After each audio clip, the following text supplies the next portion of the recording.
Assalamualaikum and good morning everyone. Okay, so today we are learning about urine formation. Okay, but first things first, you have to learn about osmoregulation. Now, osmoregulation, okay, it is defined as regulation of the concentration of salt and water in the body. Okay, and it occurs in the kidney. Now, what is the principal function of your kidney? Okay, now kidneys, because we have a pair of kidney apparently, okay, which is the left and the right kidney. So that's why you have kidneys. Okay, so your kidneys apparently it help maintain homeostasis, okay, by regulating the fluid balance and excreting metabolic waste. Okay, metabolic waste such as residue or waste from your cells respiration. And then your kidney also produce renin, which is an enzyme, okay, that helps regulate fluid balance and blood pressure in the body. Nephron, okay, you refer to the diagram, okay, at the bottom of this page. Nephron is the physiological unit of the kidney, okay, which is used for filtration of blood and reabsorption and secretion of substances. Okay, so class, remember this. Okay, your nephron, okay, basically it function in three ways. Okay, for filtration of blood, okay, reabsorption of substances and secretion of substances. Okay, so nephron consists of glomerulus, okay, as you can see in the diagram below. It is a cluster of blood capillaries that is surrounded by the Bowman's capsule. Okay, next, Bowman's capsule, or some books say is glomerular. Okay, it is a structure that opens into a long coil renal tubule. Can you see the renal tubule, which consists of a structure that consists of proximal convoluted tubule, loop of Henle, and the distal convoluted tubule. Or class, proximal means is near, okay, near of a body, and distal means it's far from the main body. Okay, now proximal convoluted tubule is a tubule that is near to the Bowman's capsule, while the distal convoluted tubule is a tubule that is situated far away from the Bowman's capsule. Okay, Bowman's, capital B with apostrophe S. Okay, now there are two types of nephron: cortical nephron and juxtamedullary nephron. Can you see how do they differ from each other? Okay, cortical nephron located almost entirely within the cortex. Okay, it is located in the cortex. Why? Because it has shorter loop of Henle and smaller glomeruli. Okay. Juxtamedullary nephron is located within the cortex with longer loop of Henle that extend deep into the medulla and bigger glomeruli. Right? Now, why does the loop of Henle for the juxtamedullary nephron it extended deep into the medulla? Okay, because this is important in concentrating the urine. You learn that later. Okay, by absorption of water, okay, and secretion of salt.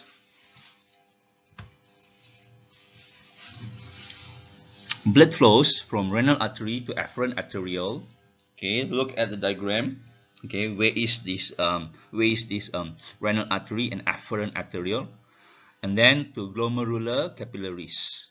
Blood then flows into efferent arteriole that delivers blood into the peritubular capillaries. Okay, apparently peritubular capillaries, this is a blood capillary that surrounds the renal tubule. Can you see the structure?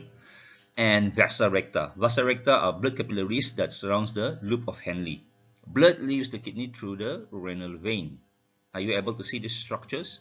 Renal artery, afferent arteriole, efferent arteriole, peritubular capillaries, vasa recta, and renal vein.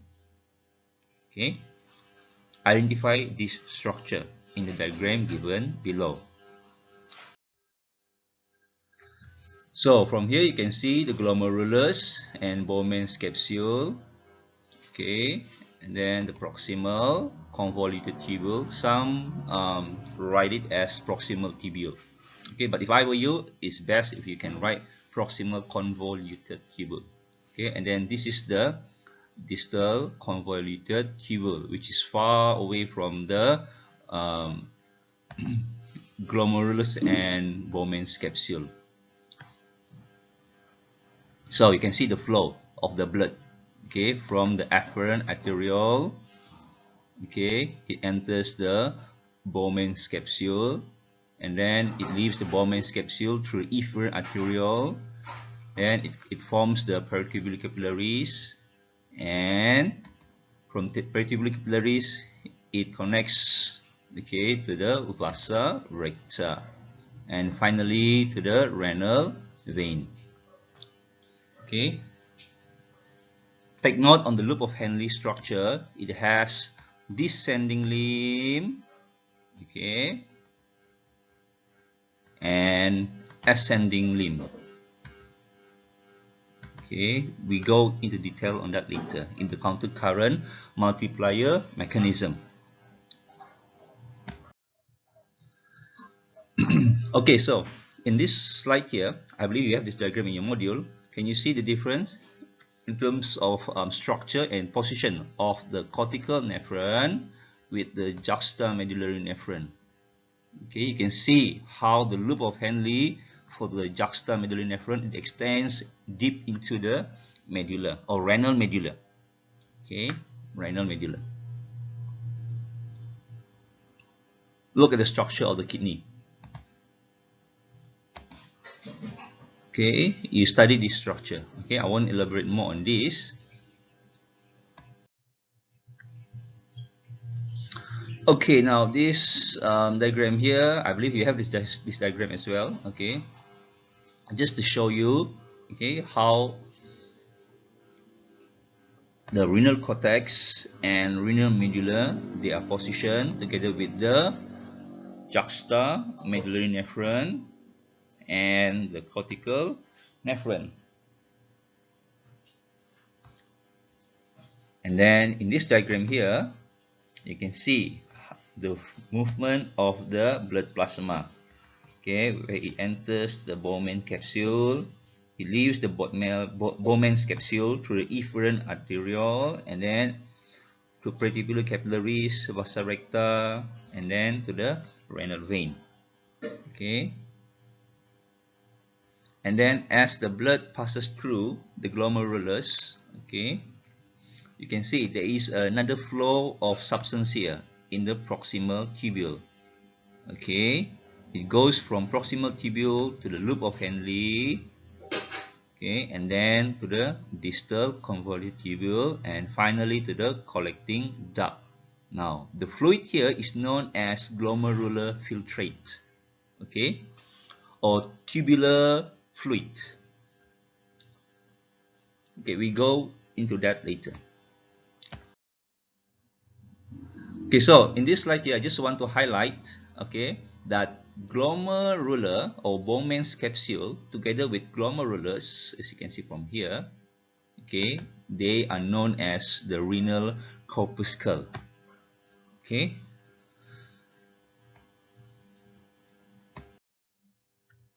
Okay, to show you the structure, the differences of structure between cortical nephron with juxtamedullary nephron. Okay, so apparently 80%, 20% here represents that 80% of the nephron in our kidneys consists of the cortical nephron, and 20% consists of the juxtamedullary nephron. Okay. Okay, this slide here. Okay. Okay, class. So now in this slide here, okay, I just want to highlight to you that, okay, once the glomerular filtrate enters the tubule, the renal tubule, which is the proximal convoluted tubule, it is known as tubular fluid. Okay, and then you can see the differences here between the distal convoluted tubule with the proximal convoluted tubule in terms of their structure. Okay, can you see? The proximal convoluted tubule, it has lots of microvilli, okay, lots of it, and then their cells appears to be thicker compared with the distal convoluted tubule. Okay, and then the collecting duct, can you see the cells, how do they look like? Okay, as well as the papillary duct, which is a duct that is the extension that extends from the collecting duct. Okay, and then one more thing, the loop of Henle here. Okay, it consists of thin and thick limb. Okay, apparently the descending limb is thinner than the ascending limb, okay, which is thicker. Okay, so study this diagram, okay, and then you have the key here. Okay, all right, any questions you can PM us, okay, or not PM us, write in the comment below in the Google Classroom. Okay. Okay, so why do they call peritubular? So peri means around, tubular tube, so something that surrounds the tube. So peritubular capillaries, they are capillaries that encircle a tube found in the cortex and carry blood away from the kidney. And then recta means parallel. So vasa recta means parallel arteries that found in the medulla and function in carrying blood to the kidney. As you can see, the vasa recta, they encircle the loop of Henle, and they can be found in the parallel location together with the loop of Henle. That's why the blood capillaries, they are known as vasa recta. Okay, now let's go to the main core of today's subject, which is the formation of urine.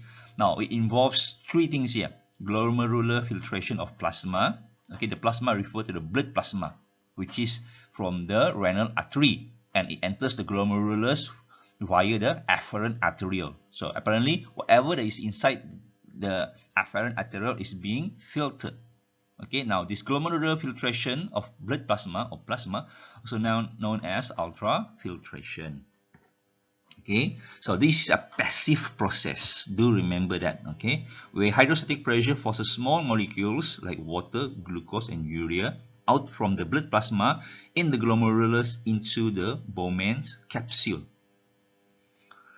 Next process is tubular reabsorption of needed materials. This is also known as selective reabsorption. Okay, this is reabsorption of useful substances such as glucose, amino acids, hormones, okay, from the tubules to the blood capillaries. Okay, or to be more specific, peritubular capillaries, meaning to say reabsorption of glucose, amino acids, or hormones from the proximal convoluted tubule to the peritubular capillaries, as well as from the distal convoluted tubule to the peritubular capillaries. Okay, and then lastly is the tubular secretion. This is unwanted substances, okay, that is secreted into the renal tubule. Okay, so apparently in the tubular secretion, okay, any unwanted substances from your blood, okay, is being secreted into the renal tubule. Okay, and mostly this process occurs in the distal convoluted tubule, because distal convoluted tubule, it is reaching the flow of the tubular fluid is reaching towards the end of the nephron, okay, towards the collecting duct. So any unwanted substances that did not, okay, get to be filtered in the glomerular filtration or tubular reabsorption, it will be secreted by your peritubular capillaries into the distal convoluted tubule, okay, in the tubular secretion. Okay, so there is a video here. You take a look at this video.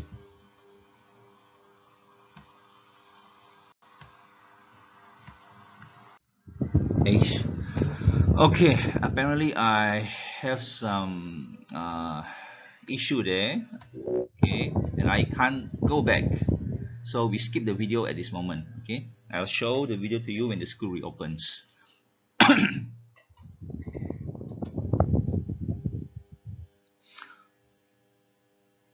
Okay, class. So this diagram here to show you the flow of the formation of urine. Okay, you can see from number one, the ultrafiltration which occurs in the renal corpuscle, and then the glomerular filtrate that is formed from the ultrafiltration will enter the proximal convoluted tubule as the tubular fluid, and then it moves all the way to the loop of Henle and finally to the distal convoluted tubule and collecting duct.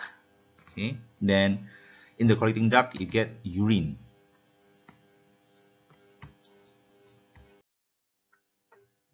Okay, let's go to the first one, glomerular filtration of plasma.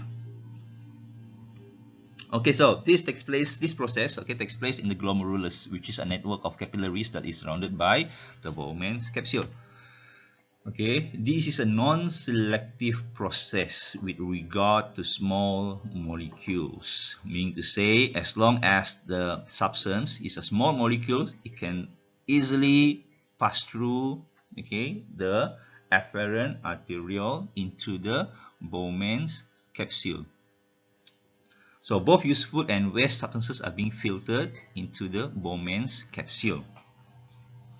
So this contributes to homeostasis. How? By removing toxin or waste from the blood. Okay. So now in your glomerular filtrate, you have both. Okay, both useful and waste substances. Now, blood enters the glomerulus at high hydrostatic pressure from the afferent arteriole. Okay, due to there are two factors here: high hydrostatic pressure of blood from the renal artery, and afferent arteriole structurally is wider than the efferent arteriole. So this creates a high hydrostatic pressure that forces small molecules to be filtered out. The highly coiled and great permeability walls of the glomerular capillaries, okay, or glomerulus, and filtration slits between podocytes, it serves as a large surface of filtration membrane. Are you able to identify the podocytes? It is in the diagram below. Okay, and you know that your glomerulus, they are highly coiled. Okay, now the reason for that, now you know already, is to increase the surface for filtration. So this forces the removal of substances such as water, glucose, and urea, okay, except blood plasma, to form glomerular filtrate that passes the filtration slit into the capsule space. Now class, look at the diagram below. Are you able to see the podocytes together with the filtration slit? It's there. Okay. So what are podocytes? Okay. They are specialized epithelial cells that make up the inner wall of the Bowman's capsule. Okay, and then these podocytes, they form very porous slit-like network that surround the glomerulus to assist in the filtration. Now, these are all the podocytes.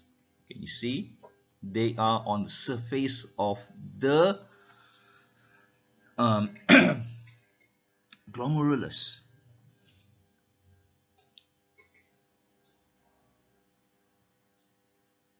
Okay, can you see? This is the glomerular filtrate. Okay.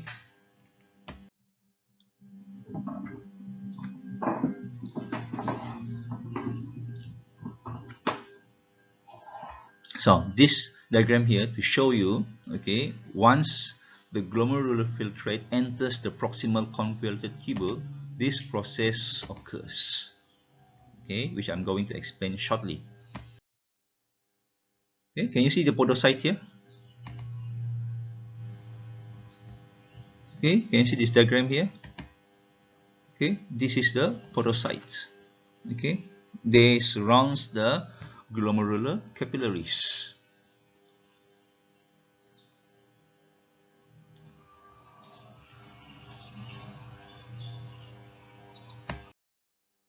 Okay, so this is how they look like.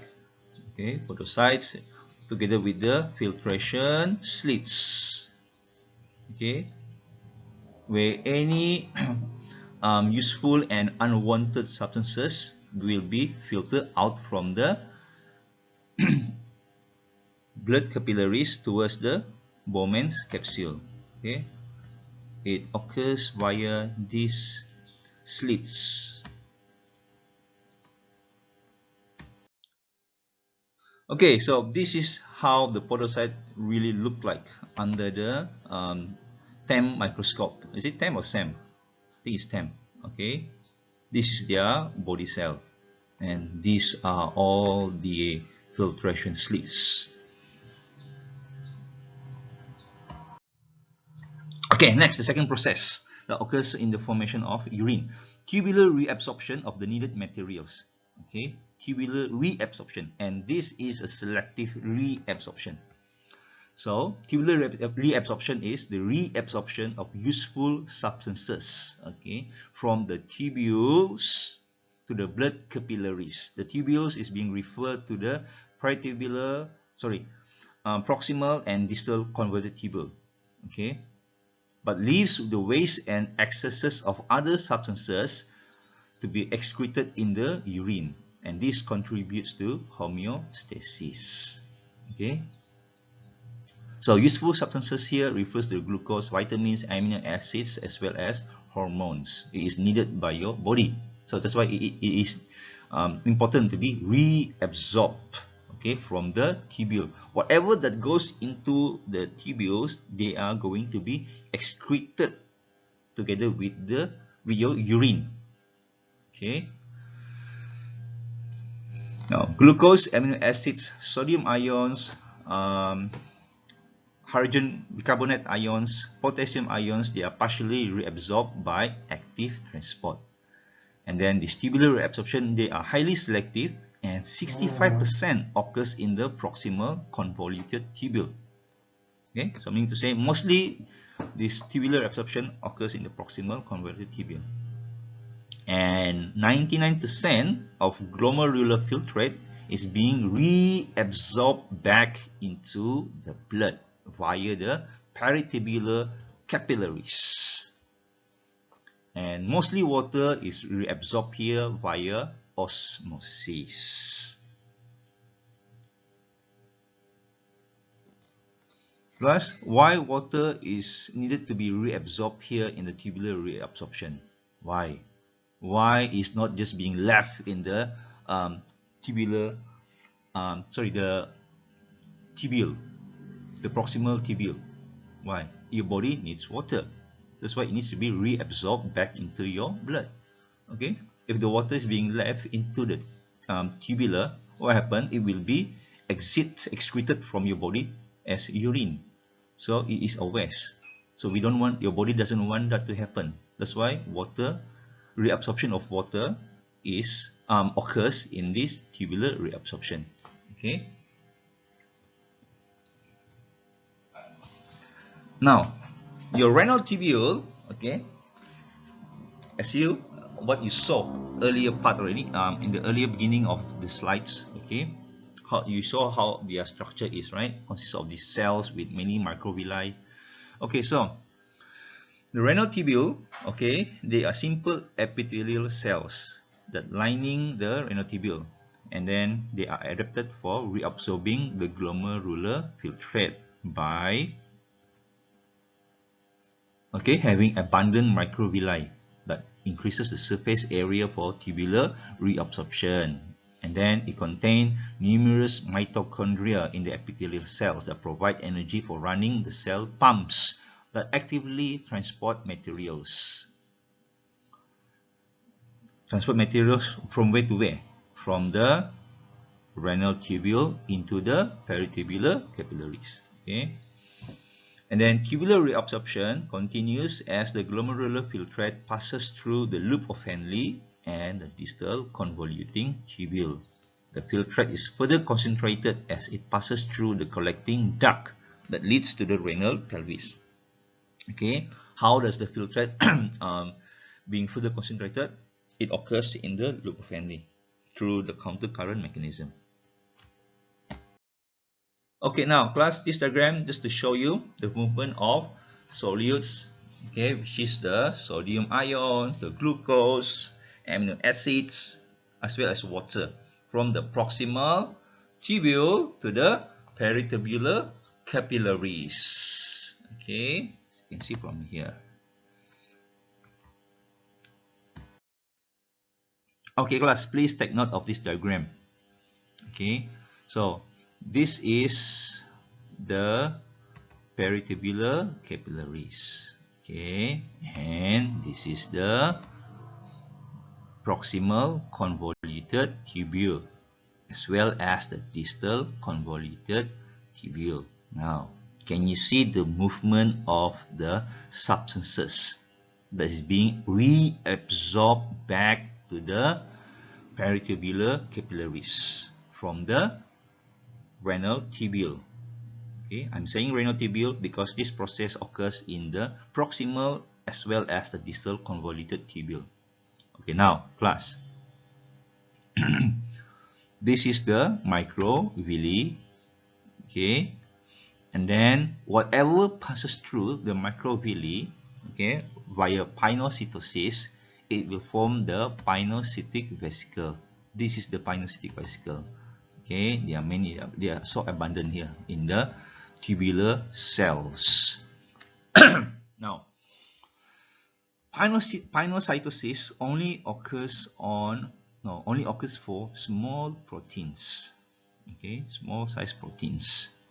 Sodium ions, glucose, and amino acids, okay, they are being actively transported.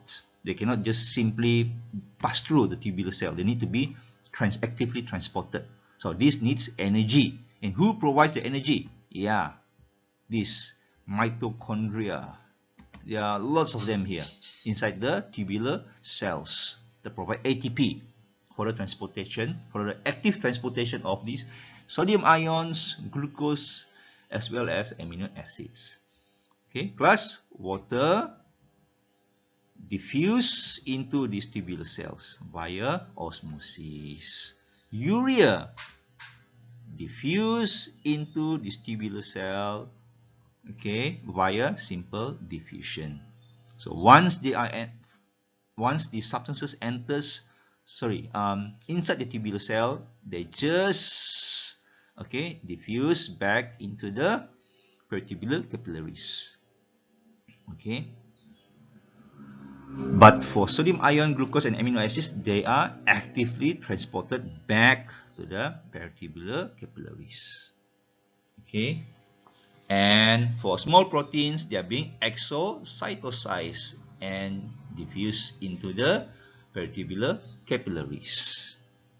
That's why there are three segments here. Okay. Okay, how do I change the color of this highlighter? Okay, so the first segment, the second segment, and the third segment.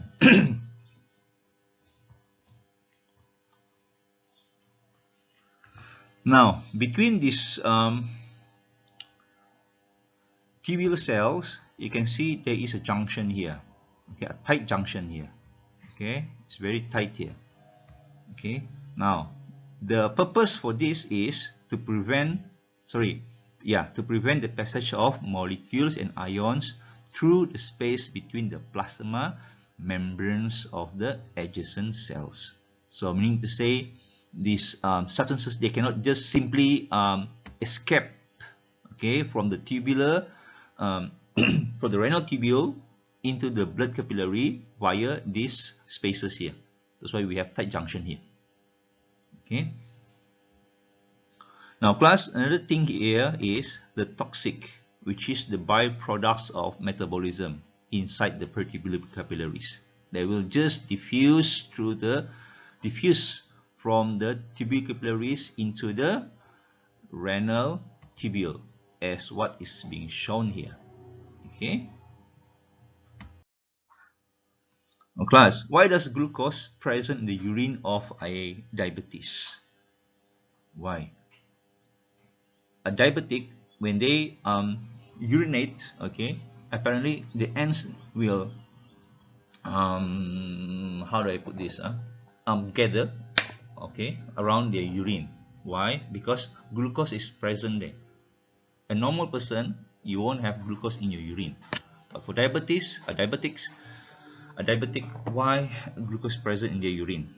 Okay, now the renal tubule are not able to absorb a particular substance. Okay, if its concentration is high in the glomerular filtrate. Now, since we are discussing about glucose in the urine, so the particular substance here is glucose. The maximum rate at which a substance can be reabsorbed, okay, is known as tubular transport maximum, TM. So apparently, this tubular renal tubule, it has a maximum, okay, it has a limit for it to reabsorb a particular substance. So when this rate is reached, the binding sites on the membrane proteins that transport the substances are saturated. So what happened? The excess substance like glucose cannot be reabsorbed. Okay, so the glucose will stay inside the renal tubule. When it stays inside the renal tubule, it will end up in the collecting duct and finally to be excreted as urine. So the glucose is present in the urine. Okay, and when the glucose is secreted in the urine, this is known as glucosuria and shown by a person with uncontrolled diabetes mellitus.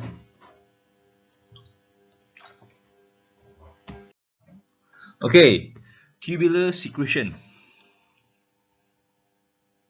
This is a selective process where only certain ions, okay, potassium, hydrogen ions, and ammonium ions, toxin and drugs are secreted into the renal tubule or glomerular filtrate or tubular fluid from the peritubular capillaries. Okay, class, now there is some correction here. Please remove this glomerular filtrate. Okay, some textbooks they refer this tubular fluid still as glomerular filtrate, but the Solomon textbook that which I read, it says that glomerular filtrate only exists once the substances of fluid, okay, it exits, it is being filtered out from the Bowman's capsule, and the moment it enters the proximal convoluted tubule, it is known as tubular fluid. Okay, this tubular secretion helps to remove waste and unwanted substances from the blood, especially from the peritubular capillaries, okay, as well as to regulate the pH of the blood by the controlled secretion of hydrogen ions and reabsorption of hydrogen carbonate ions. This contributes to homeostasis. Now class, before I further continue in the tubular secretion, I just want to, if you have been following closely to what I have mentioned earlier, okay, tubular reabsorption, okay, it occurs from the tubular reabsorption, okay, the flow of the substance, okay, in the tubular reabsorption is from the renal tubule into the peritubular capillaries. Okay, now in tubular secretion is a process where, okay, the flow of substance is from the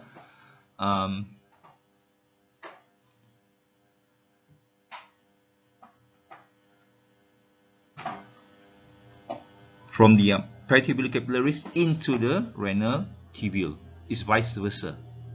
Okay, tubular reabsorption from the renal tubule into the peritubular capillaries, tubular secretion from the peritubular capillaries into the renal tubule. Okay.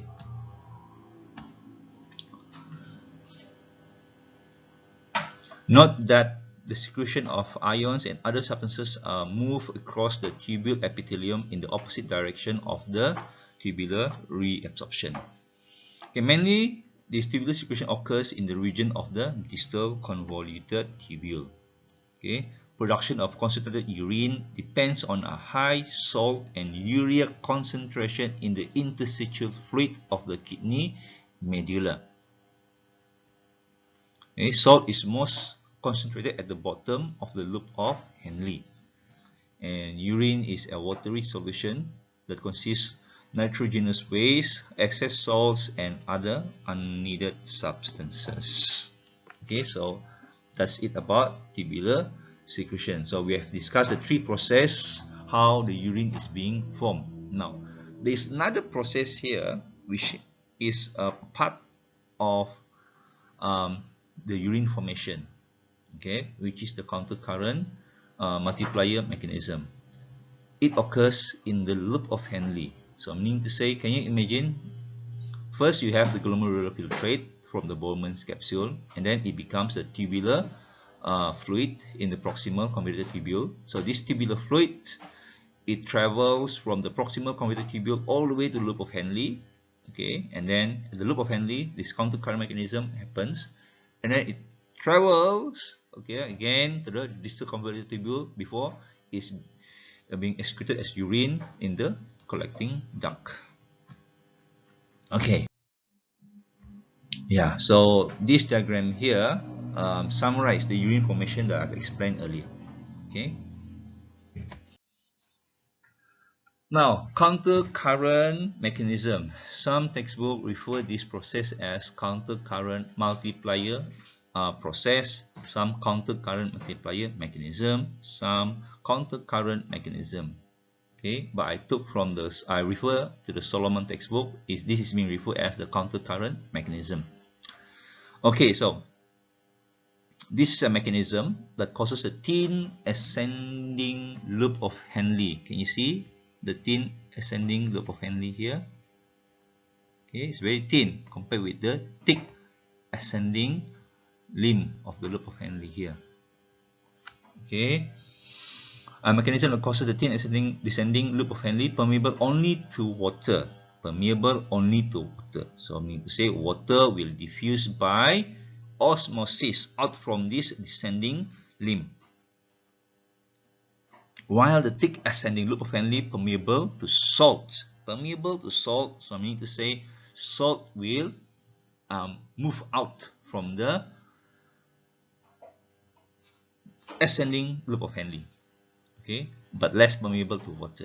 This causes the medulla, okay, remember class, this loop of Henle is located in the renal medulla. Okay, so this will cause the renal medulla to have low water potential. Why low water potential? Because the presence of the salts. What about the water? Remember in the descending limb loop of Henle, water diffuses out. The water that diffuses out from the descending loop of Henle will straight away diffuse by osmosis into the vasa recta. Okay, to the vasa recta. So you only have salt in the interstitial fluid of the renal medulla. Okay, so that's why this causes the medulla to have low water potential. Okay, then urine to be concentrated, and more water can be absorbed to the vasa recta to maintain homeostasis. Okay, desert animals, they have more juxtamedullary nephron, okay, for more water absorption. Their body needs water because they are living in an arid environment, and the absorption of water occurs in the descending limb of the loop of Henle to the vasa recta. Okay. The loop of Henle is specialized to highly concentrate salt in the interstitial fluid of the medulla, which causes the kidneys to produce concentrated urine. Okay, so now let's go step by step. What happened at the loop of Henle? So glomerular filtrate become more concentrated as water diffuses, okay, via osmosis into vasa recta from the descending loop of Henle. Okay, next, diffusion of sodium. Diffusion of salt in the ascending loop of Henle contributes to the high salt concentration of the interstitial fluid in the medulla that's surrounding the loop of Henle. Next, the glomerular filtrate in the distal convoluting tubule is diluted, okay, as salt is actively transported out to the cortex. Can you see the cortex here? Okay. Chloride ion follows, okay, after sodium ions are actively transported out via co-transport protein. Okay, salt also actively transported out from the collecting duct. That's why you can see the salt is being actively transported here. Okay, this is the collecting duct, and this is the ascending loop of Henle. Okay, so I put here active transport to tell you that whatever is happening here, okay, in the ascending limb of the loop of Henle is via active transport, and the bottom part here, whatever that occurs here, okay, is by passive transport. Example, the diffusion of water is by osmosis. What about the diffusion of salt here? This is by active or passive? This is by passive. Okay, this is by passive, but up here is by active transport. Okay, so meaning to say the movement of salt in the ascending limb loop of Henle occurs by active transport as well as passive transport.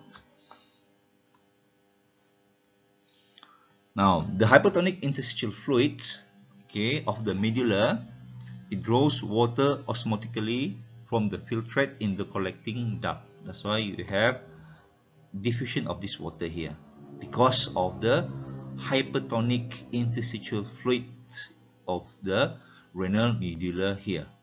Okay. Next, collecting ducts are permeable to urea. So some urea diffuses out from the collecting duct.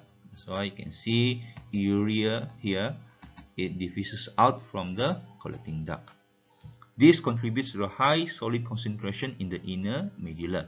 This process helps concentrate the urine. Okay. Hypertonic urine conserves water. So when the urine is hypertonic, it conserves water. Why? Okay, again, I mentioned to you that the interstitial fluid in the renal medulla, they are hypertonic. So what happens in the collecting duct? Water will diffuses out. Okay, remember, do you still remember the movement of water via osmosis? Okay, from the high concentration gradient to the low concentration gradient. So apparently the concentration gradient of water in the collecting duct is higher than the concentration of water in the interstitial fluid of the renal medulla. Okay, and finally the concentrated solutes excreted in the urine. So meaning to say any remaining sodium, salt and urea in the collecting duct will be excreted in the urine. Okay, so this is an overview of the formation of urine. Okay, now this diagram here, just to show you, okay, at the tip of the loop of Henle, it has the highest osmolarity value. Okay, can you see the tip of the loop of Henle? Okay, it has the highest osmolarity value. What is osmolarity? It is the measurement of solute concentration. Okay, so apparently the solid concentration here at the tip of the loop of Henle is the highest. Why? Remember, water already diffuses out from the descending limb of the loop of Henle. When you don't have the water, only solids is being left at the tip here. What happens to the concentration of the solid here? It is at the highest. Okay, as it goes up towards the ascending limb loop of Henle, concentration of solid decreases. Why? Remember, I mentioned earlier, the ascending limb loop of Henle, it is permeable to salt. Okay, 2016 repeat paper. What do you think the answer is? I give you 2 minutes. No, 1 minute. Okay, got it? This is the answer. Okay, D, apparently. Okay, remember, Q has the highest osmolarity. Okay, So the answer will be either B or D. Okay, and then what about P? P is high as well. It cannot be low. So the answer is D. Okay, what's the answer? Give you 1 minute. Okay, done. The answer is C.